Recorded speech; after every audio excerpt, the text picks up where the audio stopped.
I'm expecting. Cameroon. South Africa? You are from that country? Okay.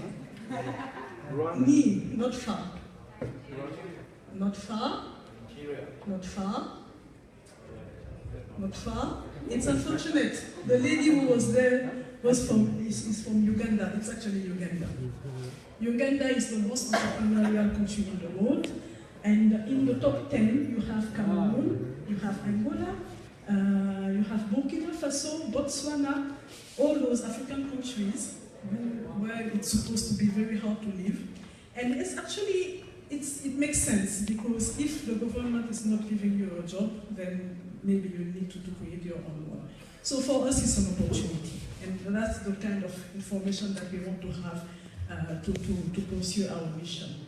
So yes, there's a lot of issues, there's a lot of difficulties, but we want to make sure that the message that we are sending to the ecosystem is, because there are issues, there are also solutions. So let's make sure that together that we work on the solutions. On the innovation perspective, so from my team, we are supporting innovators, startups, SMEs. And what we are providing, first of all, we need to make sure that they have access to the technology for free, so we give them Start access. They can use Microsoft technologies and also host their solution. They also have access to experts, our network experts. So we have a team based in Egypt who are experts in Microsoft technologies, and every time they need someone to come and help them find a solution for big issues that they are facing, we have that person supporting. So we have people in our team, and we also have expert. We are using the Microsoft My Skill for Africa program that I was talking about earlier. We help them find interns. So if they need interns, either technical or not, we scan in our network and see if we can find good candidates for them who fit on their needs.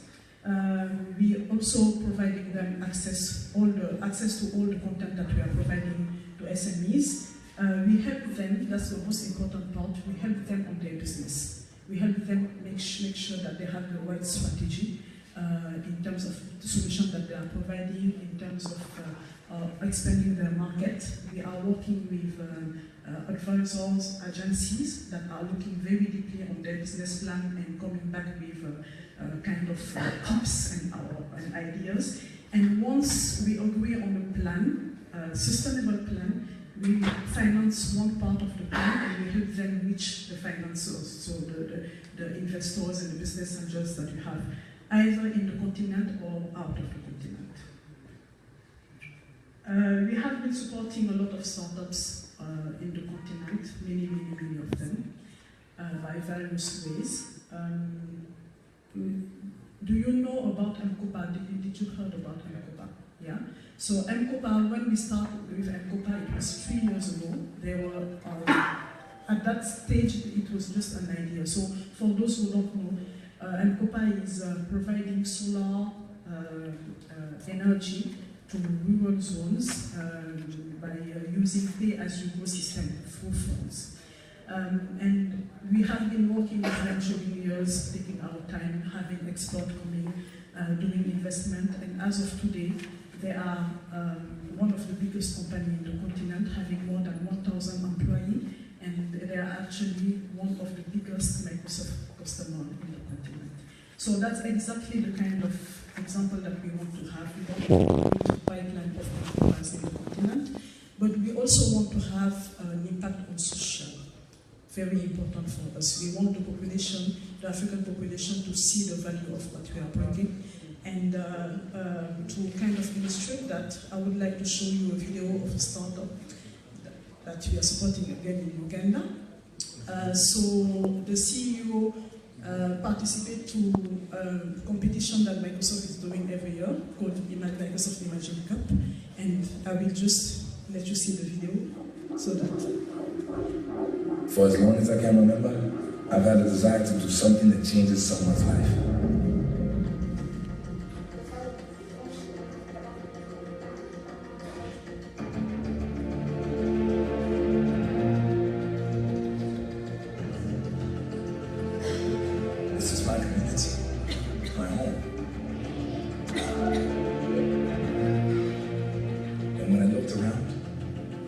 saw beauty, possibility, but I also saw problem. This is still what midwives use to listen to a fetal heartbeat. It's outdated and the results can be inconsistent. So I asked myself, what can I do? We created the Singer app with Microsoft technology to more accurately monitor and track the health of both the baby and the mother. And because so many of us live in rural areas, we needed to create something that could travel everywhere. Most mothers don't get the opportunity to listen to the baby's heartbeat. That is priceless. Our hope is to make prenatal care easy and affordable, so we can identify problems before it's too late.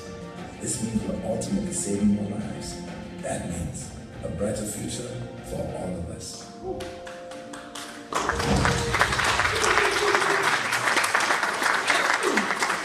Yes, I know that feeling. Every time I'm seeing this video, I'm like, I want to tears. So yes, and this entrepreneur is someone that we really like because not only that he's bringing something innovative, but it's bringing into really his community, and that's really the kind of things that we're looking for. Thank you very much. Thank you very, very much.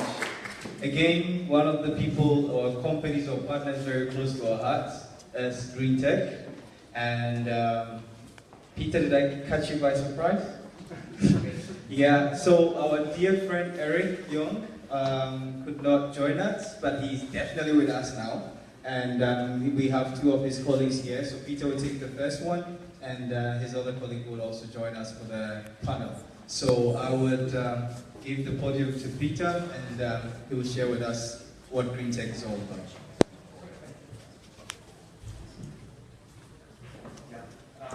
Hi everyone.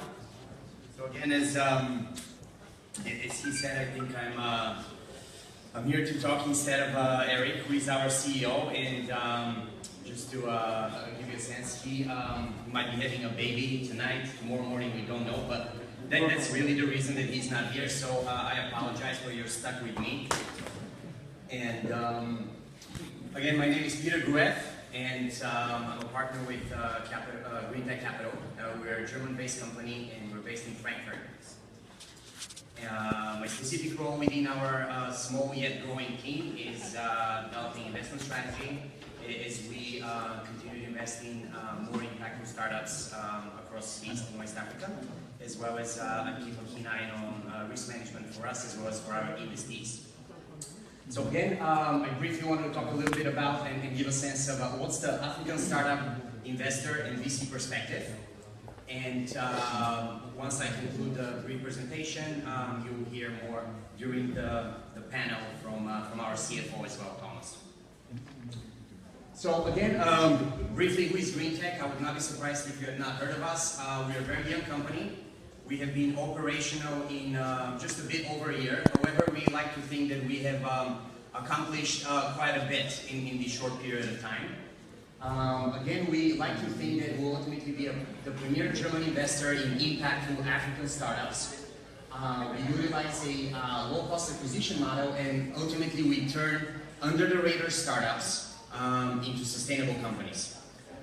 This is what we like to achieve, and you can see that during the course of our first year, we have committed investments across 8 companies in 4 countries, as well as we're pretty happy we have proven our value creation concept. One of our investees has increased in value over 3 times during our involvement, so we feel pretty happy that this process works. And we continue to strengthen our efforts to be able to source local companies. So we've just expanded these last couple of months, opening South Africa office, and this is very instrumental for us as we believe sustainable long-term investment really boils down to being able to have very strong local sourcing and ability to conduct due diligence into especially early stage startup type companies. And again, as I mentioned, we've replicated our model across 3 sectors right now, clean tech, IT, as well as agriculture. And we've done it both on the east and west side of the continent. Here's just a short snapshot of some of our companies. You can see on the East Africa front, we have a solid Wi-Fi proximity digital network provider in Rwanda, as well as we have a local translator offline app in Uganda, and we've recently worked on a larger agricultural business in Uganda as well.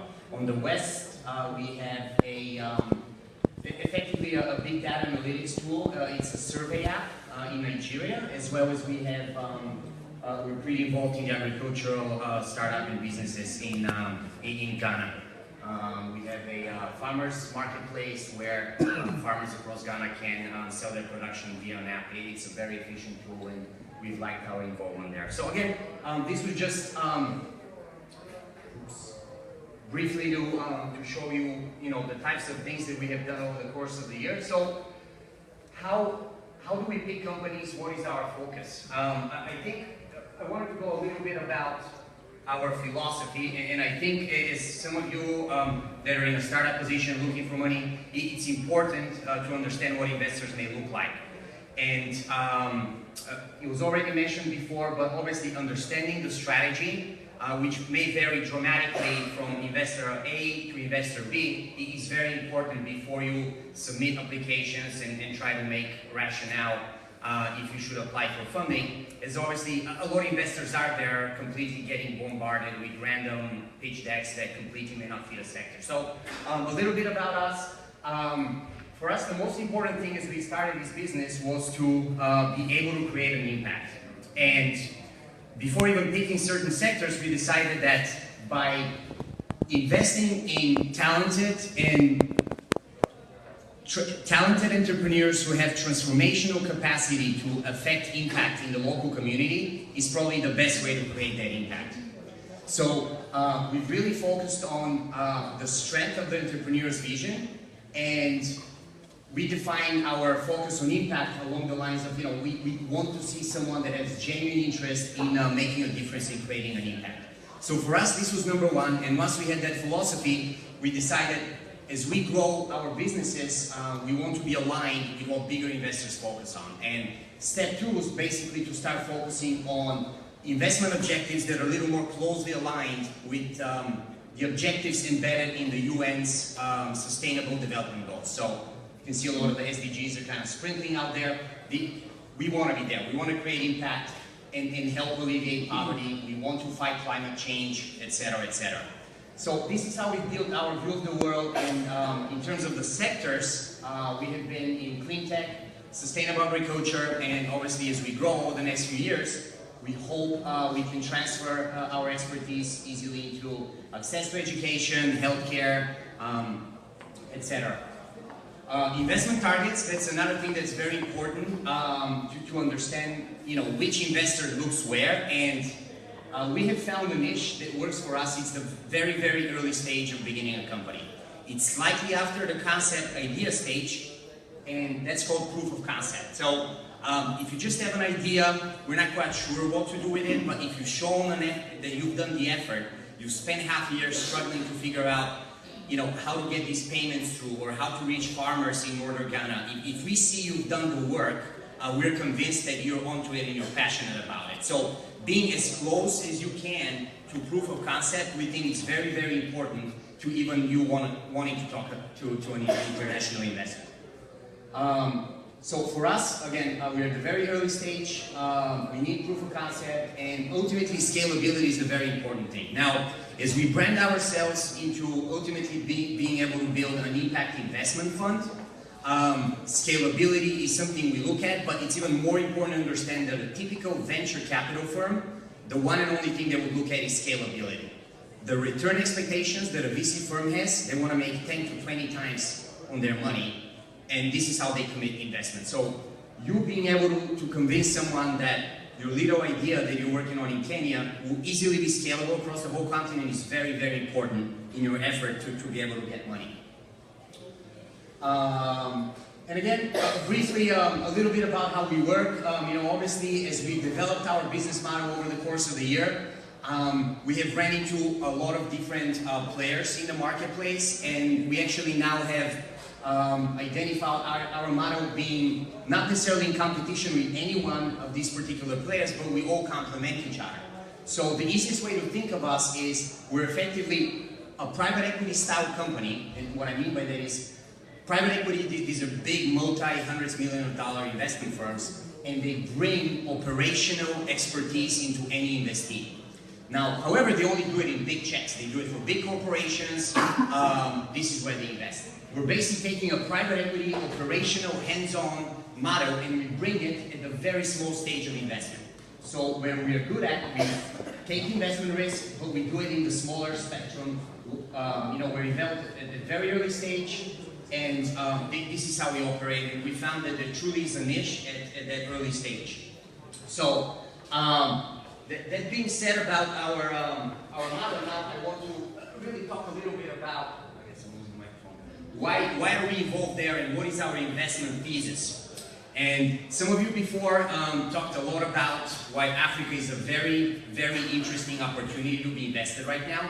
And we truly subscribe and believe that that is the case. Without showing you all the charts, I think a lot of you touched on a lot of the numbers. We do believe that the main underlying story is a demographic dividend, which is not going to be found anywhere in the developed world. There was a number quoting 2.4 billion people. This is what we're after. So to us, the growth opportunity is truly there. And it's not just favorable demographics, but you also now have high technology penetration rate.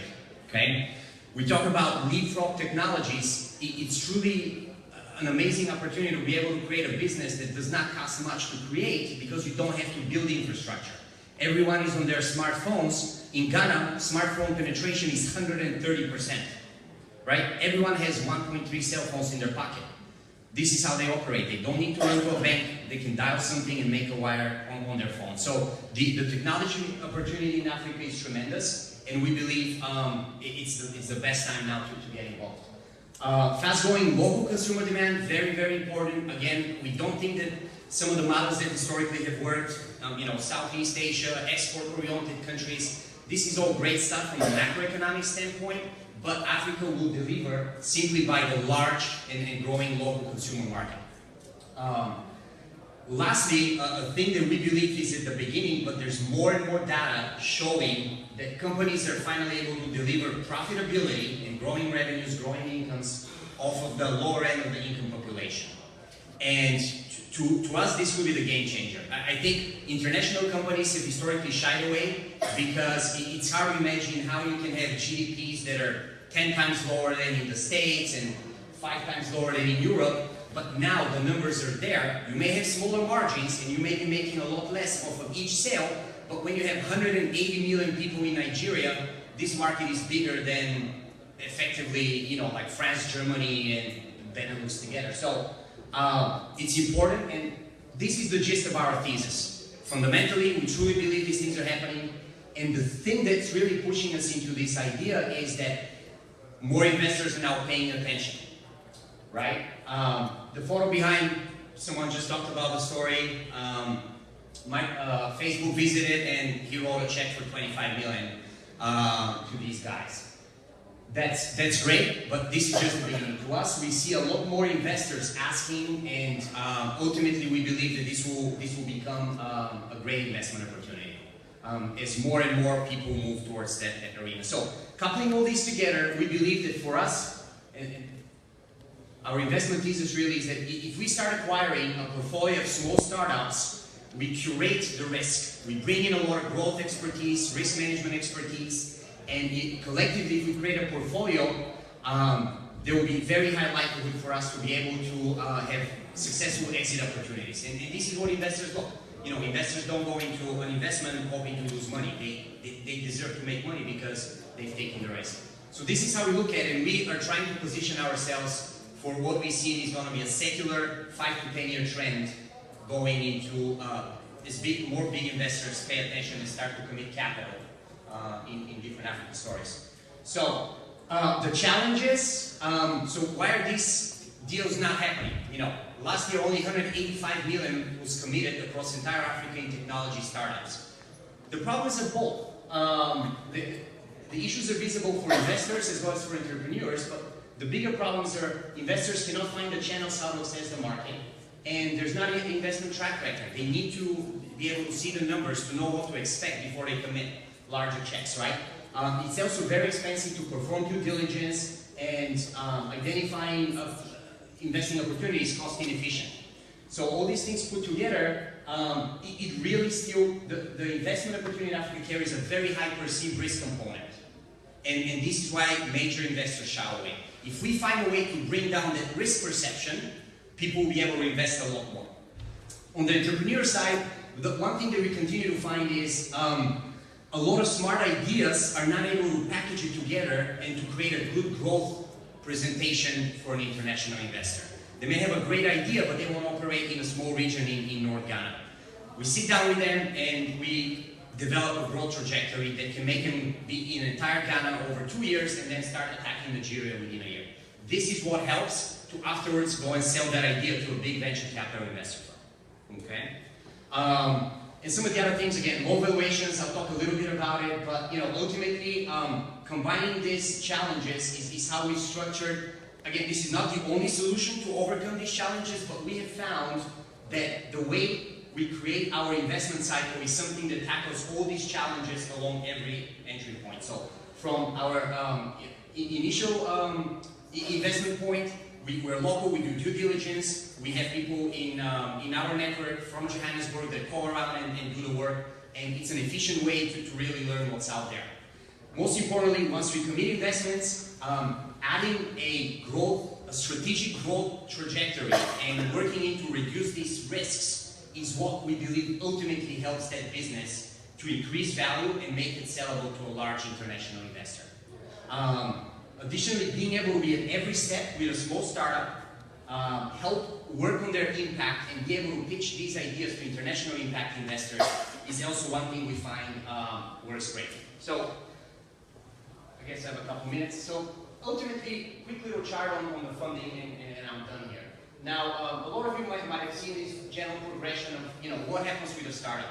Initially, you have an idea, then, if you show a little bit of revenues, you're through proof of concept, and then you start going into a large corporation. A typical startup, when you go out and look for money, at the very early stage, the discount rate that investors will apply to your idea is massive. People will apply 40–50% very easily because it's just an idea. If you push it and show a little bit of a revenue, you show that you accomplish something, this risk premium very quickly collapses, right? So you can see this progression of a typical startup evolution that by the time you're a mature corporation, you can already borrow at 10%, right? So there's a very big difference in the discount rate, but you have to go through all these hurdles. Now, what I'm showing you here, to me, this is the discount rate applicable in the developed countries. The red chart that I'm illustrating, this is the additional problem that Africa suffers from. Entrepreneurs are plagued from almost double discount rate simply because there's a high perceived risk associated with the idea of investing in Africa. Okay? So if you just have an idea, it's not out of context to have a VC approach you and they want to apply 75% discount rate to give you money, right? You may have an idea that's going to generate $1 million next year and you're looking for $250,000 today. Well, you bring that idea to an investor, he says, okay, $1 million next year, great. 75% discount rate is going to make him value your company at $250,000. This is the deal breaker, right? If you're looking for $250 and the investor values you at $250, it means no deal because you're not going to wire 100% of your company, right? So typically that's not the way to approach it. You need to be thoughtful and bootstrap it. So here I think is where essentially we find how we as international investors can bring value is by reducing that risk perception. Initially, you may not be able to get the money you're looking for, but you have to bootstrap that idea. Spend a few months, try to create your minimum viable product, right? Don't try to sell 5,000 of whatever you're selling. Find a way to sell 100 and show those revenues to investors. At that point, immediately you'll be able to get a lot more money at a lot better discount rate for yourself. You retain more equity in the company, and you're happy, the investor is also happy because he perceives you as having lower risk. So, this is briefly the story here. I think I'm running out of time, 50 minutes.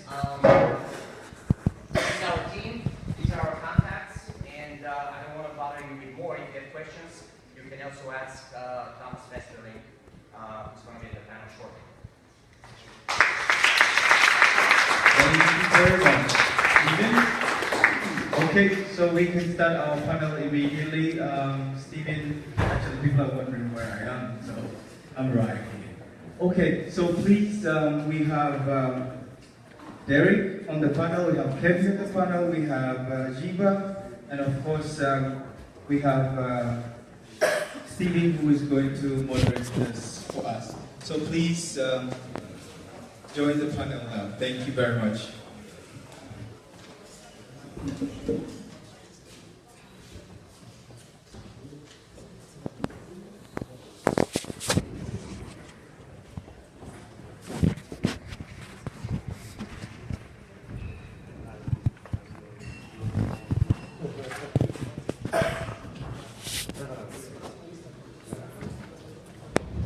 We're complete. All right, last session of the day. People look exhausted. We'll try and make it painless, but again, this is, I think, by far one of the most important sessions of today. So, is funding the only thing a startup needs to accelerate, or what else is needed? I'll start with. Tell us a little bit about Njangilist first, I think, so that we can know exactly what your platform does. Hi everyone, my name is Derrick Tawah, and I'm the founder of Njangilist. Njangi is just a word we use in Cameroon, and it stands for microfinance. It's the way people basically finance businesses. And I came up with the idea because I was attending a conference where the head of the European angel investors made a comment. And from that comment, I went back and I realized that we in Africa actually have been financing businesses, but we've been doing that at a small scale and at an informal, financing basically informal businesses. And then one thing we realized is that small businesses in Africa want to grow, young people want to change the status quo, but they lack funding, and when they get an idea, they run to VCs, but VCs can give them money, as our last speaker just said. So I thought that there must be something in between that can give people, young people, the initial boost so they can get their ideas off the ground. So that's why I started Njangilist. All right, thank you so much, Derrick.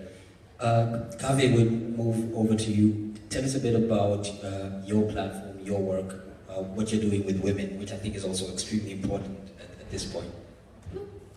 Hi, so I am two things. In relation to Africa, I'm originally from the DRC, but grew up in South Africa.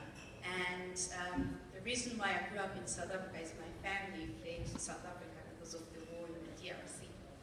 And having lived in South Africa for 12 years, I realized the challenges that refugee women or the refugee population faces there. And I started an organization called Women Across Borders. And the whole idea behind Women Across Borders was to connect refugee women to opportunities. And this included economic opportunities, educational opportunities, and economic opportunities.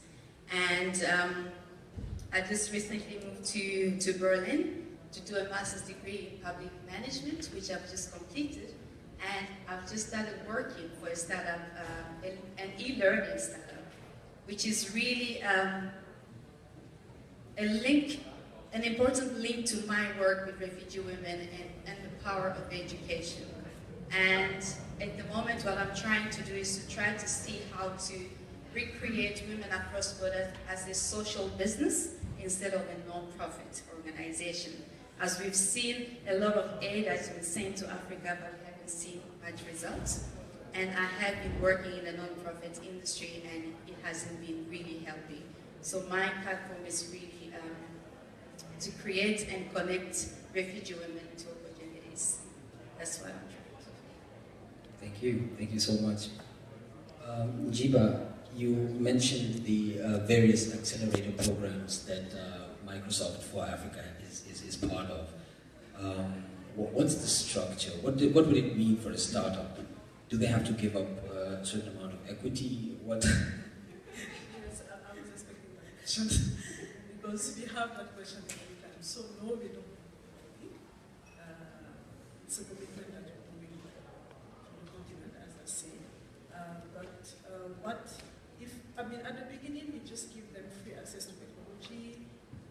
support, but if we want to kind of have a deeper connection and a deeper relationship with them, it has to be on our platform. Because if we need to bring our expert, obviously we want to be on Microsoft. So the startup in general have free access to everything, but the one that we are having very deep interaction with are kind of our partners. So that's all right. So I'm guessing, just as a follow-up, I'm guessing that this would sort of answer the main question, that not only funding is essential for startups, but there are also skills, there are software tools, and so on that could be done in a different kind of arrangement. Absolutely. So, it was 2 weeks ago, I was in an event in Kenya where we invite some of our startups to pitch in front of CIOs. The reason why we did that is because startup usually tells you that they have two main issues. The first one is access to fund, and the second one is access to customers. So we wanted to try to leverage the CIO network that we had for them to pitch in front of those people and maybe create opportunities. And some of them came back and say, you know what, it's actually a good idea, but we are having so much traction that now we want you to help us on the technical aspect. We want to make sure that our platform is working, secured, even before moving forward. We are even about asking to our customer to stop using our platform because we want to make sure that it's working. And so yes, they need that, but they also need, once they are ready, they need to have access to customers. I think our predecessor said that very well. Some startup, usually when we talk with startup in Africa, they say, we have a good idea, but we don't have money. And what I tell them usually is, you don't need money, you need customers. If you have customers, the money will come actually. So let's make sure that you have the right traction, and then we can. Thank you, Djiba. Very important point there. Focusing only on money and not customers that really beats the point, because without customers you don't have a business. So Tom, I'd like you to maybe tell us a bit about your role in GreenTec Capital. Yes, I think I don't want to bore you with more details about GreenTec. I think Peter did a great job introducing us. I'm actually co-founder of GreenTec together with Eric. Before I founded GreenTec, I was working in the financial industry for more than 10 years, and actually I wanted to do something with a purpose. So I actually thought, what could I do? I voluntarily supported some projects in Africa, bringing energy to Africa, and I saw, wow, there are so many great ideas, so many innovative ideas, but a lot of these companies don't have financial knowledge, cannot write a business plan, etc. So I tried to do that, started to do that, and actually I saw there are so many of these. This is really like space where it's more need. And then I met Eric, who cannot be here unfortunately today, who is from Africa, who grew up in Cameroon and other countries in Africa, and who has already founded a lot of companies. And together, actually, with the financial knowledge and the knowledge of Eric in business development, we created a system which really can help startups to actually overcome the hurdles which are during the proof of concept phase, because that's very difficult to get money. But I also like really your approach, because you're also talking about smart finance, for example. The topic is, do you need money? Yes, in general, yes, but the thing is, what do you want to do with the money? So sometimes there are smart ways actually to get what you want to do, and we helping the startups with our network, with our ideas to reach the targets, not necessarily the way they would have done it, but actually even more secure, because we're working result-oriented. So maybe if they wanted to have 100,000 or something, we can get it another way without the cash. All right, great stuff. Derrick, how would you define an investor-ready startup? Based on your experience. Yeah, well, that's a good question. That unfortunately I've not had any investment from an investor, so I would not pretend that I know the right answer. But I would say that we already saw the numbers from the presentation.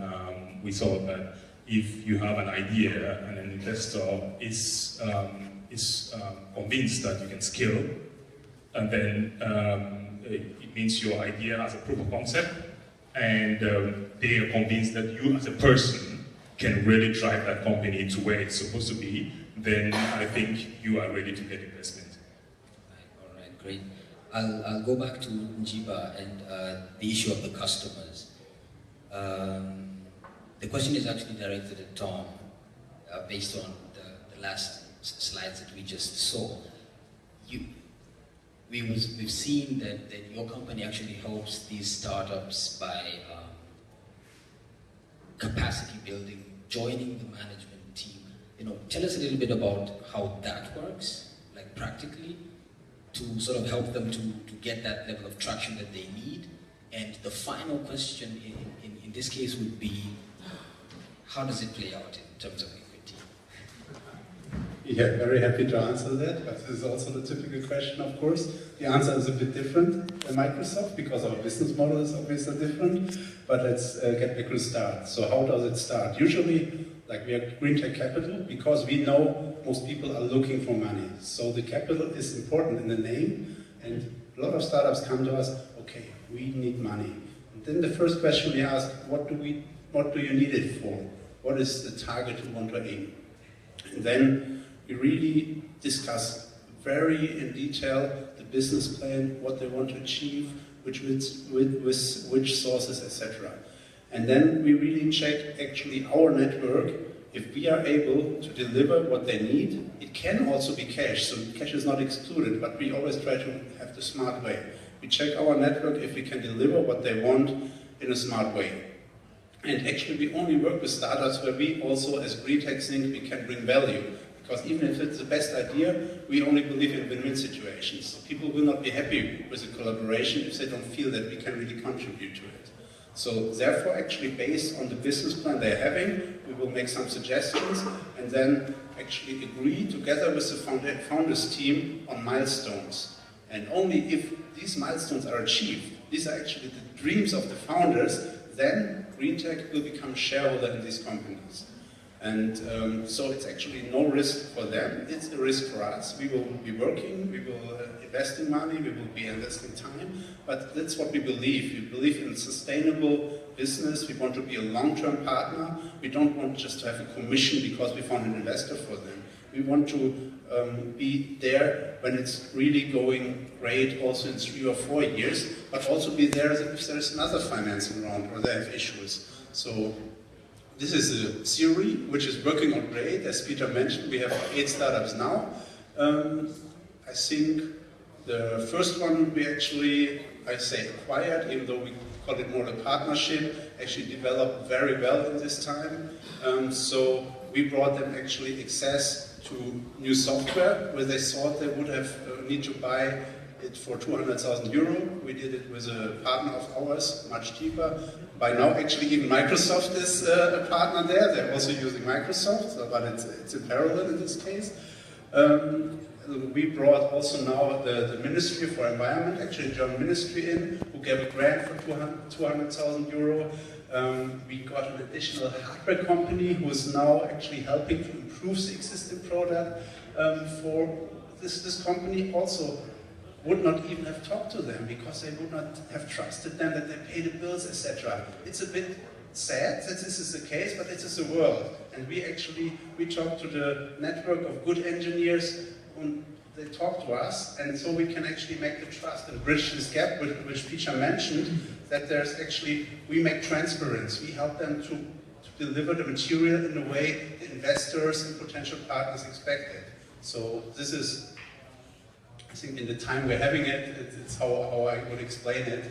We just help the startups, take them by the hand and walk together. So we don't wreck them, we talk together, we do more than advising, we're operational, but at the end the CEO and the founders team still make the decision. And this is very important for us. We don't take away the original idea or anything. We want that the social impact, the environmental impact is still the heart of the idea. Still, we are a profit company because we believe in most cases, if you want to have very sustainable social impact, you need the investors, and the investors look actually for profit.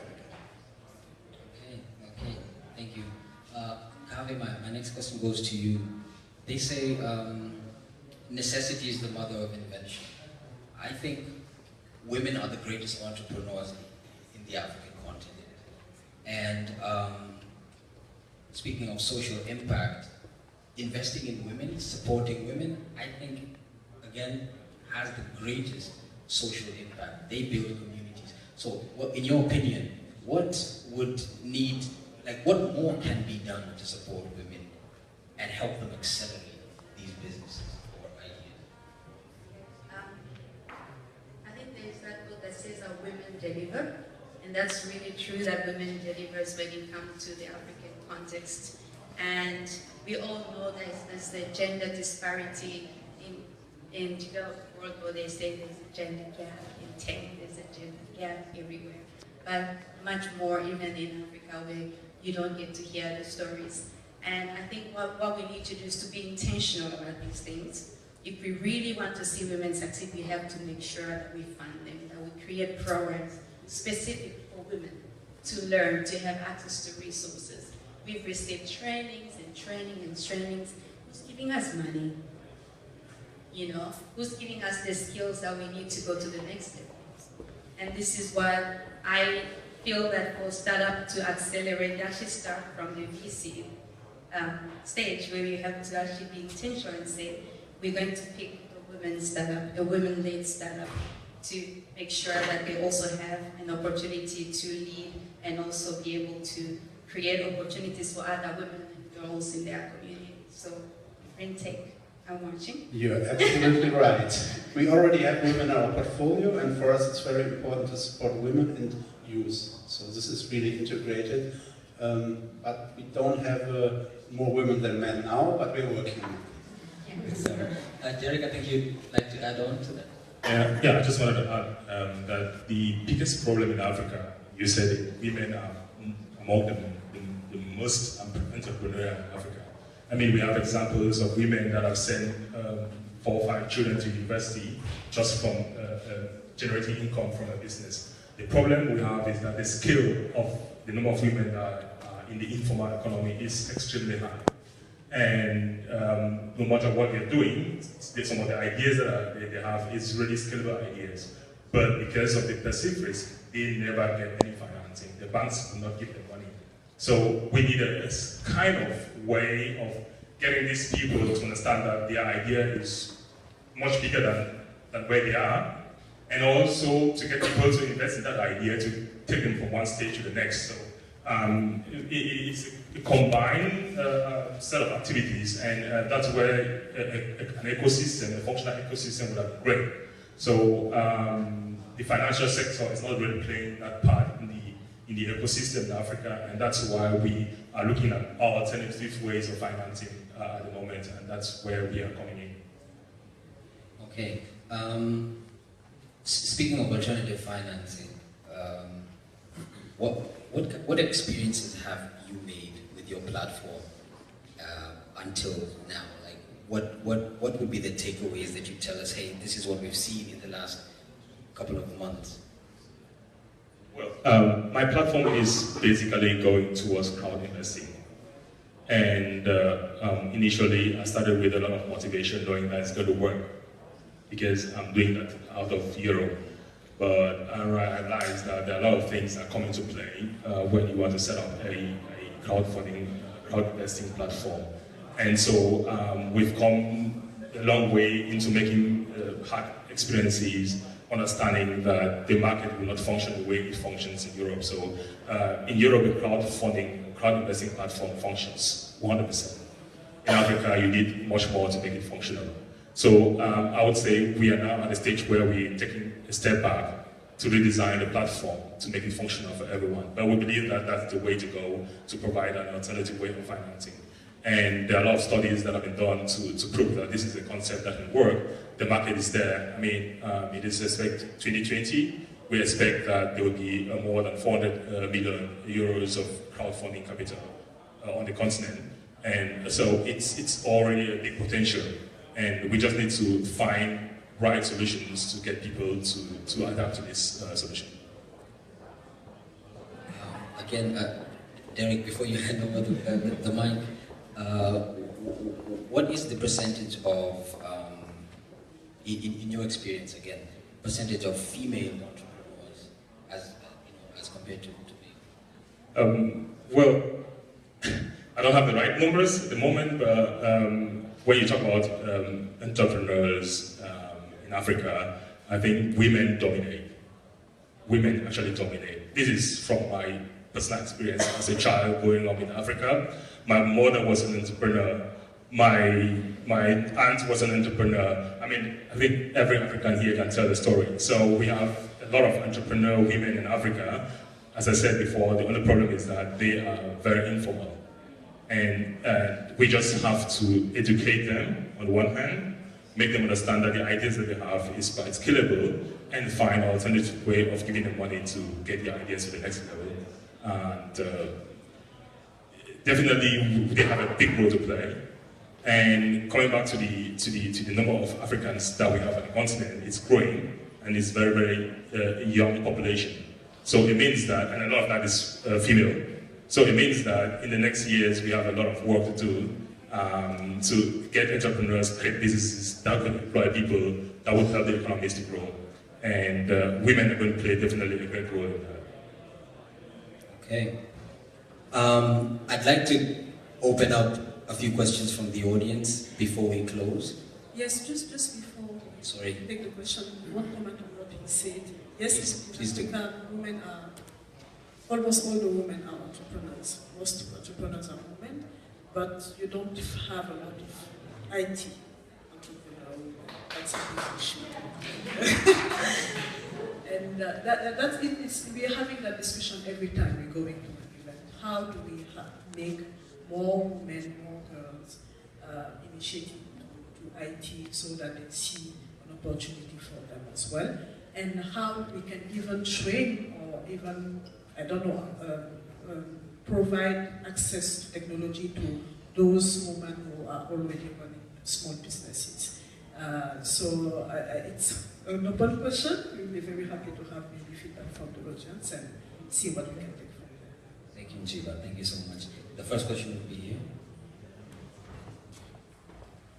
Thanks very much for the good insights that you have given us on the African continent. And my question is based on the role of the woman as an entrepreneur.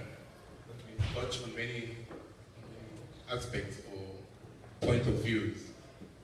You just made mention that there are not many women as IT engineers. So isn't it that we should go a step behind and thinking about the education of the girl child? How is that now at the moment? Is the girl child in the same way favored as the boy child to go to school or not? Because I think that is the grassroots problem. If very few, some parents will think that a woman is a property to the man and doesn't really see the need of sending the girl to school or to a higher level, and then we won't really solve this problem. Are you on me on that line? Oh, my question. I can start. If you're speaking from my generation, I study psychology, and I think there's the bias that computer science is for majority men started a long way ago, and there's not so much encouragement for girls to pursue this journey or this course. And that's where it starts really from a young age, where boys are encouraged to take computer science, they're encouraged to play games, and the girls are encouraged to care more about society. So this is where it starts. But I think we have the opportunity now to start changing that, if we want to even change that. Good stuff. One thing that you can go before that, it's on the STEM, I mean science and technologies. People usually think that it's for men, and as you say, social things, etc. But I think there's a lot of initiatives happening in the continent to try to change that perception. At Microsoft, we have an initiative called DigiGirls. Every year, we do trainings in universities, schools to try to initiate girls to explain what IT is about and the opportunities that they can have to kind of try to open their mind on that. But yes, we still have the issue on how people are perceiving women or girls versus boys, but things are changing. And from a country to another, it can be very different, actually. I've been surprised in Senegal, you will find a lot of girls doing IT. If you go to Cameroon or Côte d'Ivoire, it will be completely different. So from a country to another, things are different, but yes, there's a global perception on, the science in general is for boys, and girls are doing, the other things, but hopefully it will change. Derrick, I'd really like to take another question because of time. Yeah, I would love to take some more questions from the audience, just so we can. With that GreenTec, you said for that you take investment risk and scale. How do you manage this? Is it you support the entrepreneurs or you support startups, and at the end you get shares from them, or you expect them to ask them for specific profits, or how do you do that? Yes, we created this.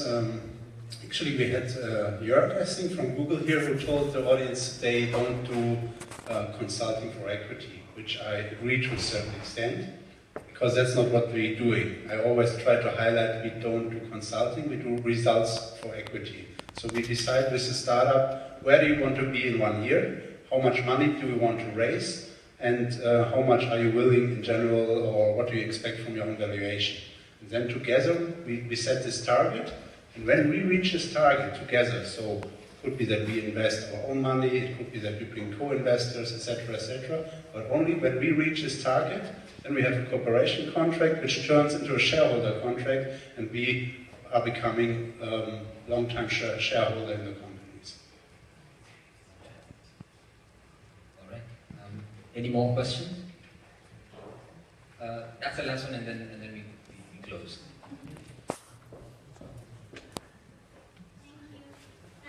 My question goes to Bulambo. I find it fascinating that you just finished your studies and you started something now.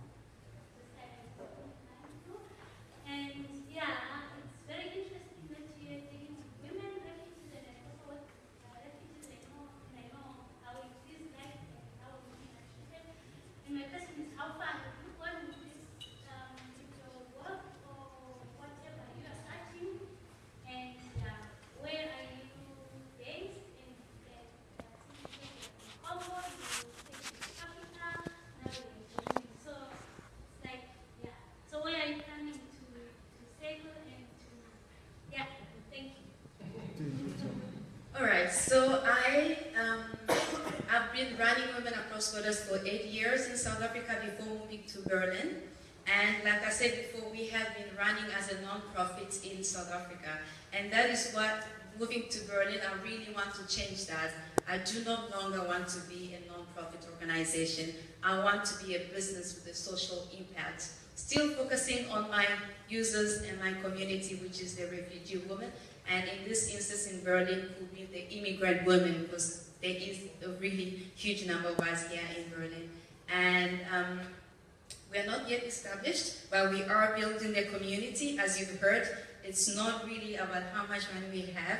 It's the customers, the users, the connections that we make with each other before we move to the next level. And that's what we're doing at the moment, building our community, supporting each other before we move to the next level. And I think we are on Facebook and Instagram, connecting with each other, and I think we are going to get started at the, early next year as a social business, so stay in touch.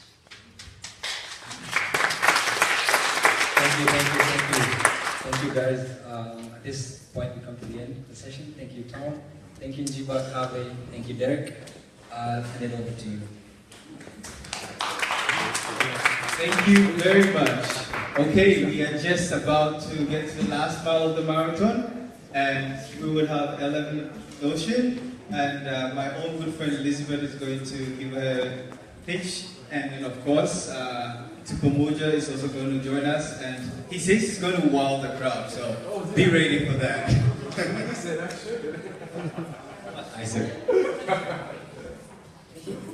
Is it working? Okay, very good. Very good. I'm so sorry that my voice, I'm somehow a little bit sick today. Anyway, since 3 days. But because I find this conference so interesting, I just said I have to come, it doesn't matter what, because I want to be here today. After listening to it's not yet there. After listening to all the beautiful speeches here, and there's so much information, I discovered that LMnotion is almost the same thing. We are all talking about the same thing. We want the same. We want to create an impact. We want to make change. And we want to make this change happen. I'm also thinking maybe I should just look for one from you and then I just join and then we just try to make this change happen, because I don't want to be repeating some issues that are already done here.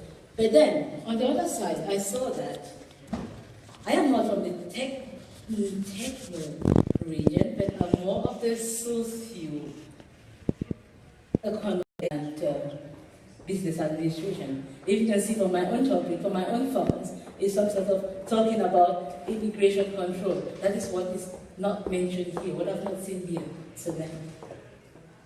Okay.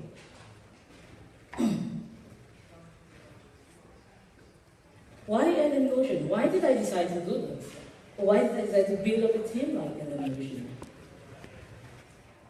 I left Cameroon in 2002. I came here to study political science. I did that for 1 year. Just like, I want to know how the world is the way it is. Why is Africa so poor? And on the other side, there's so much riches. I wanted to understand that. But as I came there, we had a lot of questions. We analyzed. We discussed. We strategized. We discussed. And at the end, I did not have the solution to my question. But I gained something. Money rules the world. I changed to business administration. So I did BBL. I said I want to see the impact of money in the society because I want change. I want to make an impact. I studied here at the FU Berlin, Freie Universität Berlin, where I actually completed.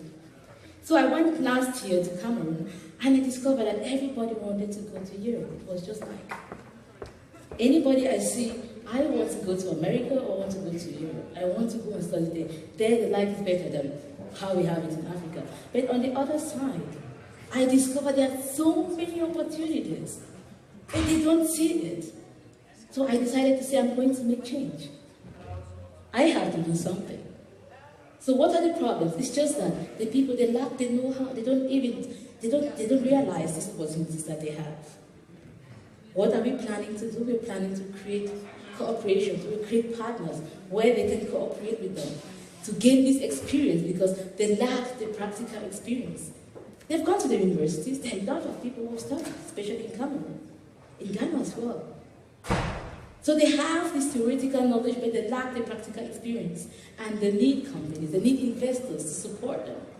Those are the aspects that LMnotion is looking into and seeing that this practical experience should be. Another aspect is funding. It's a topic also here. We have been discussing about it. That's what I'm just saying, that maybe I'm repeating myself. But anyway, the more we say it, the deeper it goes. The deeper it goes, excuse me, forget. Okay, that is the funding. And it's all on, I don't know where to get funds, and we need funds. So I decided to say, okay, I'm going to create, there are so many institutions who offer funding, but they don't know how to do this. I will show you how to write a business plan. I will show you how to write a concept, because that is what I studied, and I know that I'm good in that, and I can do it. So we've decided to build this team, which are going to, we look for these institutions that are able to provide funds for startups, which are there back in Africa. Looking again, we also have a problem because we have a lot of raw materials. Why is it that Africa, based on exporting these materials, instead of building their own businesses and trying to process these things? They can do that, That is what we need. But then we don't do it. That's why we're looking for investors. I think we are here, all of us are here. We want Africa to move ahead, and it's a chance for us to say, okay, let's look for investors. Let us invest as Africans who are here in the diaspora and invest back home so that we should be able to process the cocoa or to process this rubber which we have. So what is my the target market of LMnotion? Actually, the team is, I'm still building up the team. It's actually the startup companies. We have schools, those are business schools. Because I can remember as I was growing up, I went to school, it was like writing my general, my O-levels and A-levels. The teachers always say, oh, maybe some of you are going to be lucky when you finish your study, you will go to Europe for studies, for their studies. It means that you're already giving the impression to the students that those of you who are left back here, you are hopeless. You don't have something. In order to be better, you have to go out. I mean, on the other side, I'm out as well. But then I see it on the other side. It's not right. We also have to teach the children that it's not supposed to be like that. That's why we offer, in schools, we offer workshops, we offer seminars, for them to be aware of their environment. They should know what is right. It's not about going out, it's about being aware, being cautious of what you have. Don't try to make an apple cake instead of making a banana cake because, I mean, bananas grow in Africa and not apples. But some people are trying to be so, you take this impression from Europe because there are so many apples. I think we also need to eat apples. There are no apples there, there are mangoes. I mean, we have pineapples, we have mangoes, and we have avocados. Okay. How is LMnotion trying to do that? Actually, we have the channels, which are the schools or the different companies or individuals which have been coming up to me lately, and I've had a lot of emails and questions on how to put how to be a businessman, how to write my concept. Can you assist me to do this? I am still working on that. But then we want to go right down there in Africa, the different African countries, through Skype, through Facebook. Everybody is there. I mean, there are so many people on Facebook, and what they're busy doing, I just have to block my Facebook site because they keep on telling you what they eat, what they do, what they write.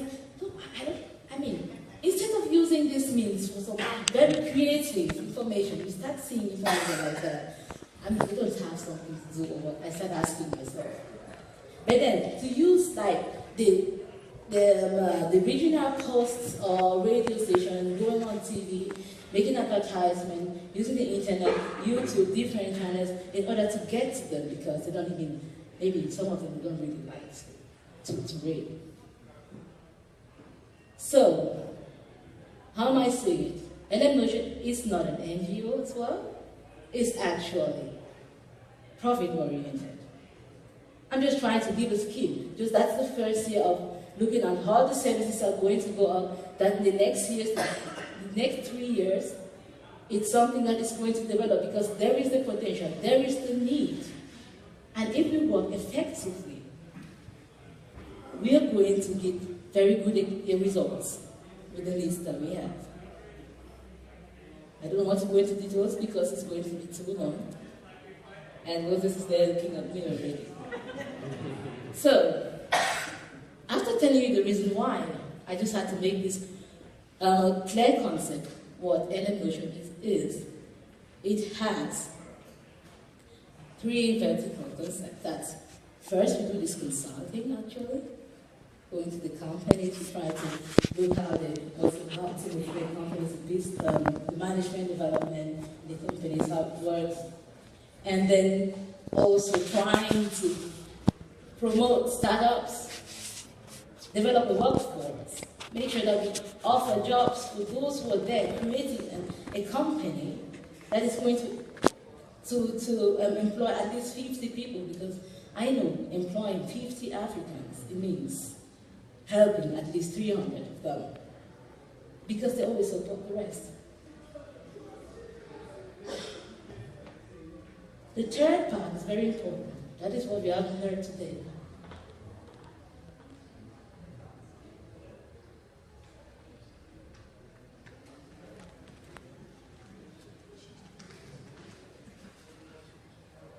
That is real.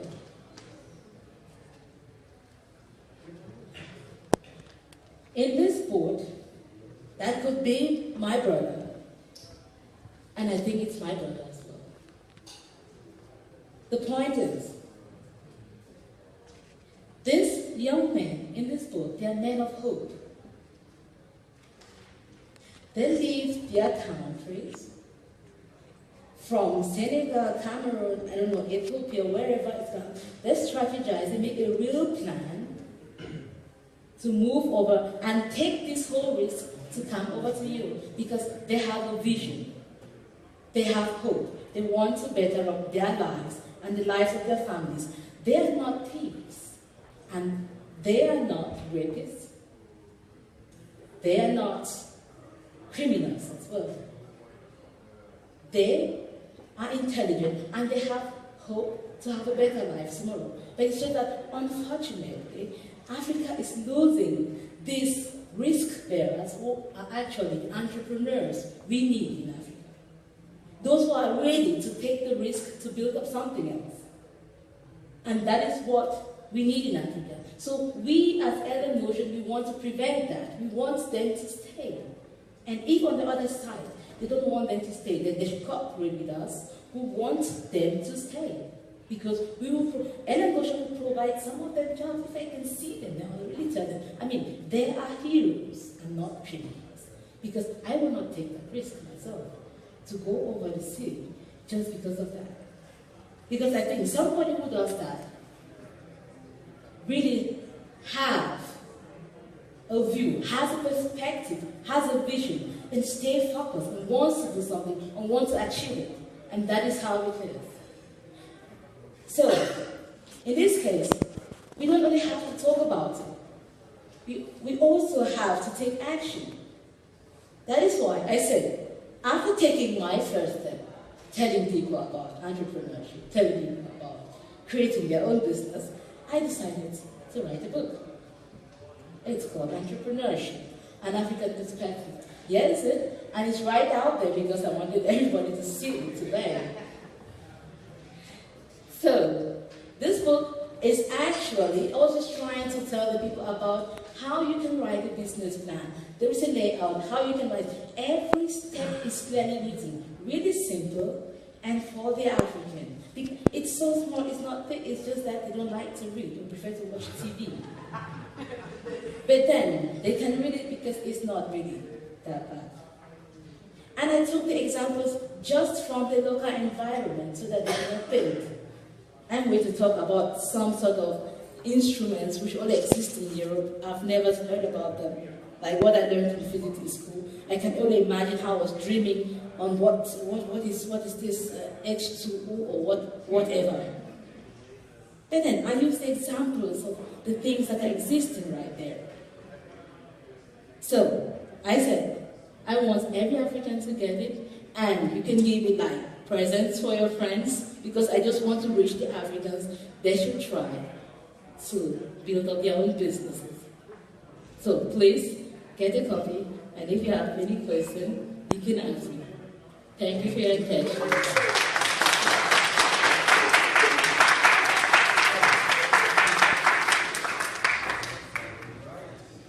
We have the man who is going to wow you, and then we have all our beers and all the networking. And by the way, we still have some tasty bites there, so don't rush. There are some few things there again for you to enjoy.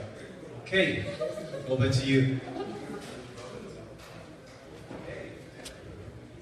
Okay, so is everybody still awake? When Moses put me on the last speaking slot of this conference, I took this as a compliment because he obviously trusts me in being the last one to keep you from drinks and snacks. So let's all give a warm applause for putting out this conference to Moses. It's been a great debut for African Tech Entrepreneurship Conference. This has been needed. This has been needed. So, while we're waiting for everyone else to come back in, what should we do? We could sing everybody. I could maybe tell you that I became a tech entrepreneur about 10 years ago in the city when I got to build up what back then was our German Facebook. It was called SchulerVZ. And you know, I told you. And I worked for a venture capital company, Holzbrink, in the meantime, and I'm so glad to have ended up doing business in East Africa.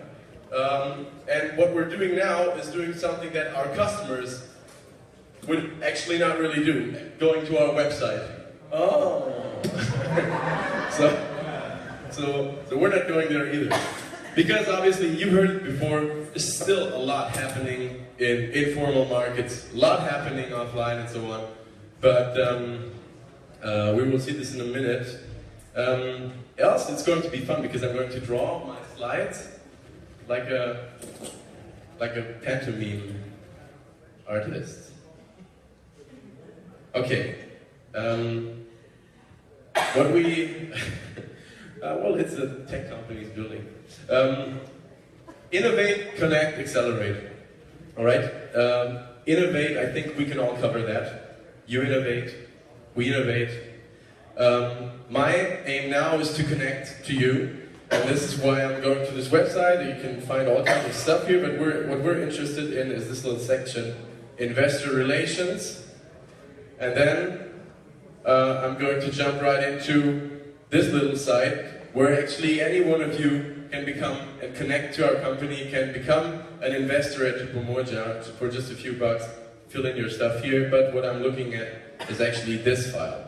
Oh, by the way, if you have not come across this piece of work, Tech in Africa, yet, you should definitely go on our website. You even get a nice commented version. This is one of the best market studies I've come across. But, what is Tupomoja doing? We're a small startup. We've collected some funds from friends and family and some angels. By now, even a little more than $500,000. And we're in e-commerce. I'll tell you why and how we ended up there. But the question is really, how is e-commerce not really happening on the African continent so far, while this is obviously the global trend for all markets. And this might be the reason from our perspective. When I look at our marketplaces, it looks a little bit like this. You've got someone who's in need of a product, you've got someone who has the product, but someone else has the money to buy it, and then someone else is needed to actually wire the money from an M-Pesa to a Kigo money account. Then you don't have an infrastructure to actually move the product from A to B, and you need someone else to organize that. And from a European or developed country perspective, this is a mess, but obviously this works locally very well. The problem really now is we don't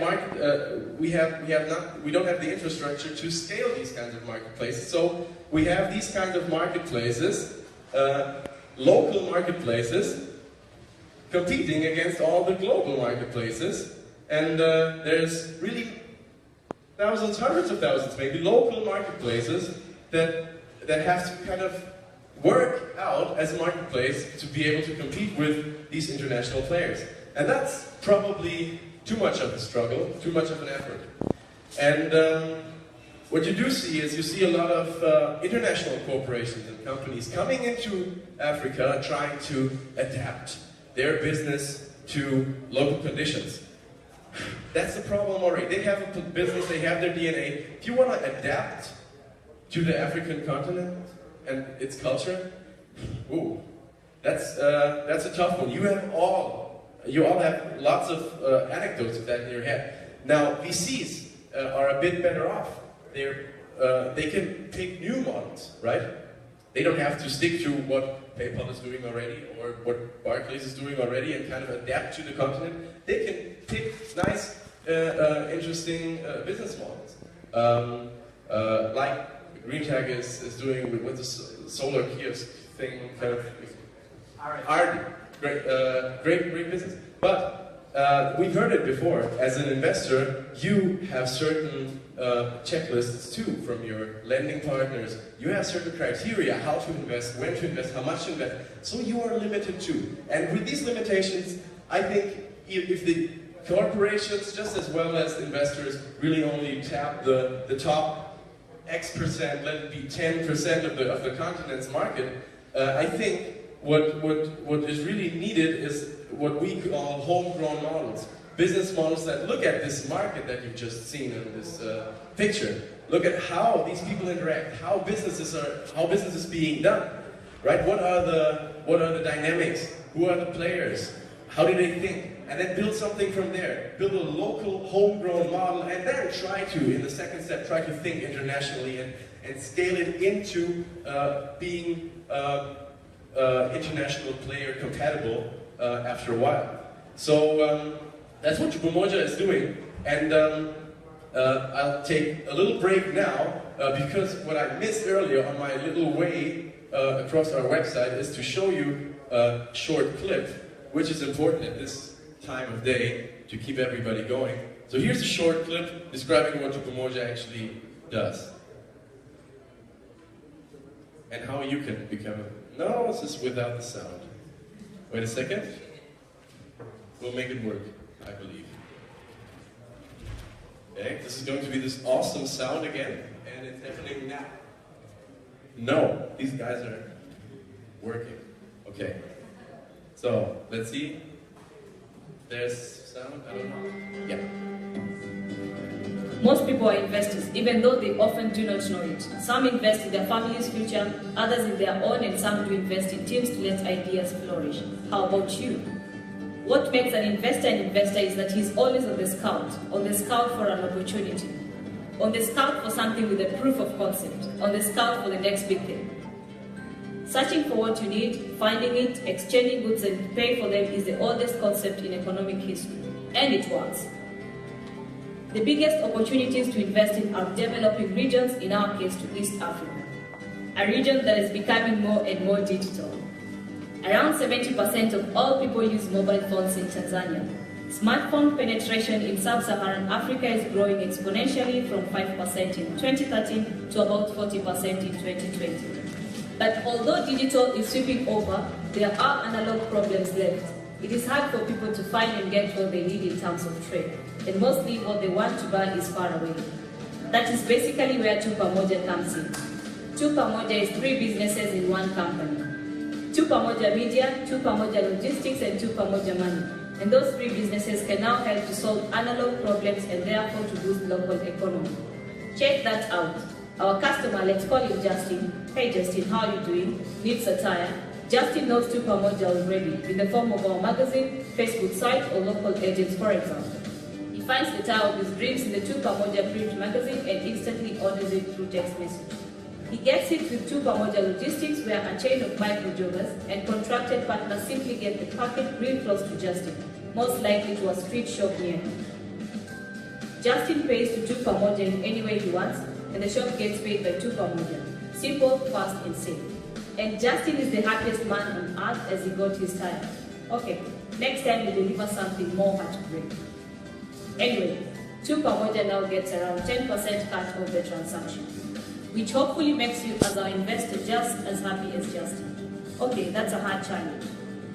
But imagine there are almost 300 million Swahili-speaking people like Justin in East Africa only. So while you wonder what you should be investing in this year, just imagine what difference Tupomoja can make in those people's lives.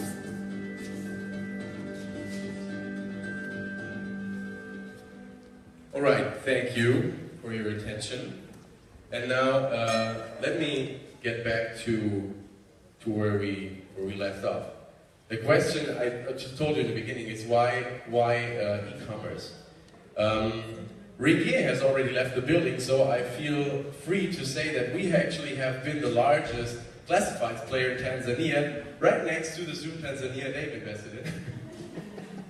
But our journey from the horizontal classifieds market was basically that people willing to pay for classified services to the channels to monetize the classifieds portal really are the ones where people buy and sell stuff. It's not real estate, it's not really cars.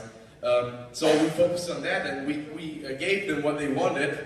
Henry Ford would have given them faster cars. We gave them more advertisement, right? We started publishing our own super fancy high-gloss lifestyle magazines, distributed all across Tanzania.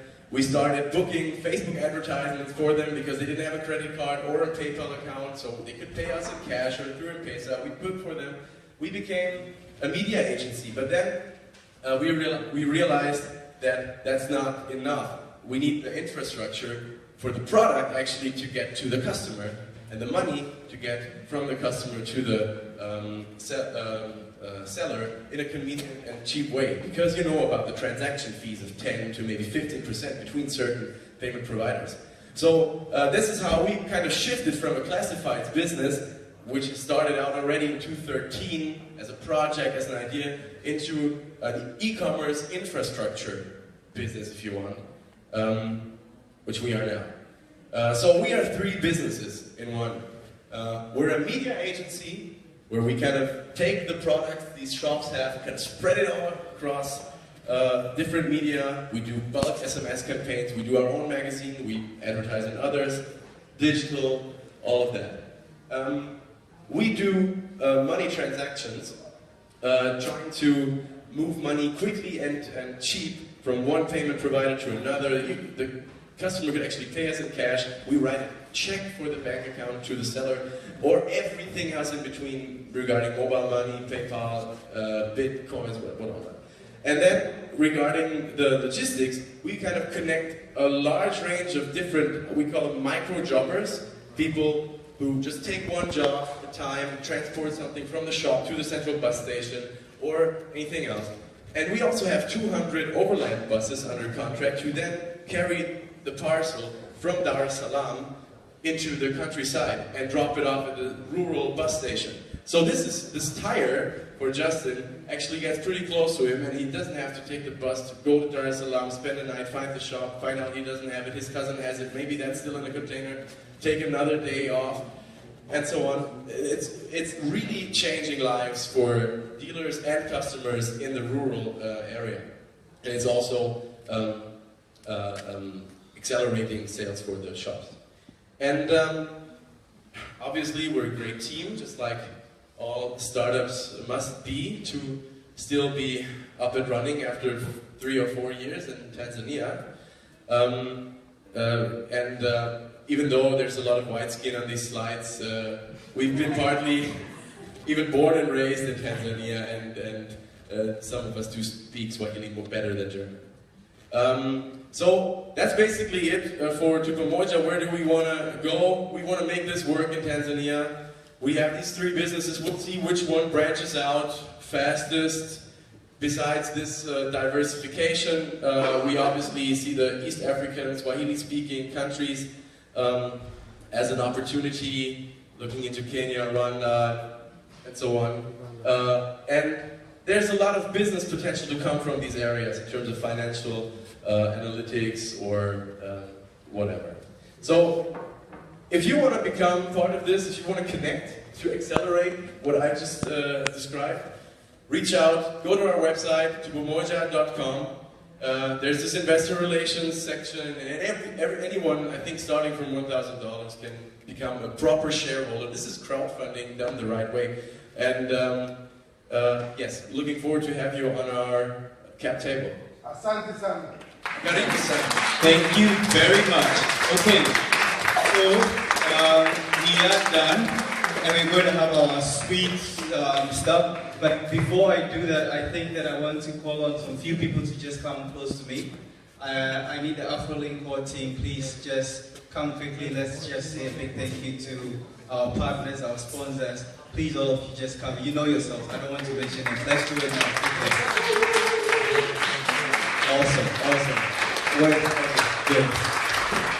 So we couldn't have done it even better without these people. Our events manager, we all say thank you to Lola.